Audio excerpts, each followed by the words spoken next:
sugar, flour, bread. Those are basic food. Eggs. You can't buy eggs. Even lime. You could have got a 50p lime. Now it's £1. Everything is going up. Clothes and things, they're not going up because you don't need clothes, but you need food. Wages doesn't go up. I just want to say that it's fucking wild that as a 2-income household, my husband and I have come to the realization we can't afford groceries right now. Like, just straight up can't afford groceries. Because if we buy groceries, then we either won't be able to pay our rent or our electric bill. Because both of those come out of this pay cycle and they will take the entire pay cycle. It is July 2024 when I am making this video. The world is raging over the rising cost of living in the UK, in the US, in Kenya, in Canada, you name it. The net household income is declining even as there are massive layoffs, pay cuts, and businesses are closing down everywhere. This has become the new normal. Basic necessities right now cost more than luxuries used to. Many people have to choose between buying groceries or paying rent. You know it's bad when even the bourgeoisie are complaining. How long until we are all just buried in debt and have nothing to eat? And getting married and having children is increasingly seeming like a reserve for either the rich or the reckless. What are we supposed to do? Whenever I think about the state of the global economy and specifically my own earning potential, I am drawn into extremes. The grim reality of a volatile post-pandemic world with wars, civil unrest, and unrelenting natural disaster drives me to anxiety.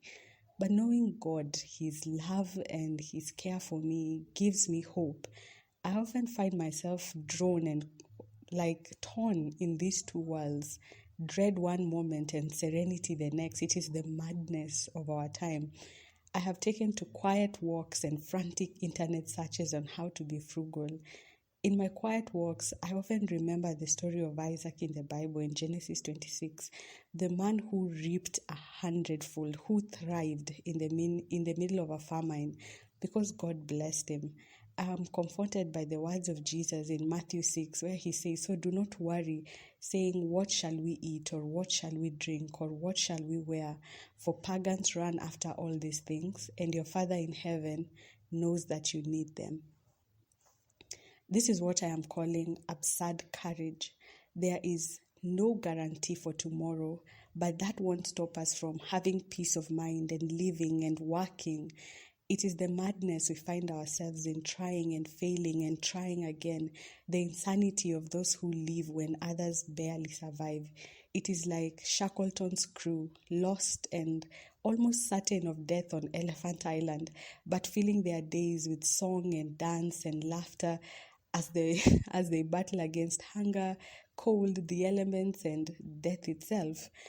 In Genesis 26, worried about famine, Isaac decides to move to another place, hoping that there is some place out there where things are better. But God tells him that, stay right where you are and I'll bless you there. So Isaac obeys God, gets to working on his farm, and he thrives. And in Matthew 6, Jesus asks this question that I think about a lot. Which one of you, by worrying, can add a single hour to his life? So do not worry about tomorrow, for tomorrow will worry about itself. Each day has enough trouble of its own. Jesus is not saying that do not plan for the future, but simply do not worry. Do what you need to do and leave the results to God. Marcus Aurelius once said this, "Never let the future disturb you. You will meet it, if you have to, with the same weapons of reason which today arm you against the present." This is not me telling you that everything is going to be okay if you just ignore it. This is me telling you and myself that we will all probably be okay if we pray, adapt, plan, and just keep taking it one day at a time. The most important thing we need in a time of crisis is faith in God and guidance from Him. The truth is that human beings have been created to be resilient, and you and I are no different. I hope you do come back to this channel for more videos on this topic. I'm going to curate like a collection of ideas and wisdom from people who are far more experienced than I on how to thrive during a recession. And I hope you share this video because many people need to get hope. I also have a newsletter. It's called Home Economics. I'll link it in the description. That's where you will find much more practical and just wonderful content on this subject.